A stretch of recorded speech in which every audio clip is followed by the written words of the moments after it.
Anda pernah dengar tak ucapan Syekh Dr. Nawaf Takruri, Presiden Kesatuan Ulama Luar Negara Palestin ini? Beliau menyebut orang Melayu akan membebaskan mimpi.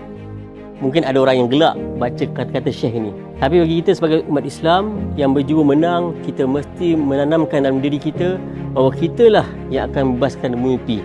Syahid Syekh Ahmad Yassin juga pernah memberi ucapannya kepada anak-anak muda dalam satu perhimpunan. Beliau berkata, "Wahai pemuda, wahai syabab, kita mesti bersedia menjadi pemimpin dunia dan menjadi pendakwah yang akan menarik manusia daripada kegelapan kepada cahaya Islam."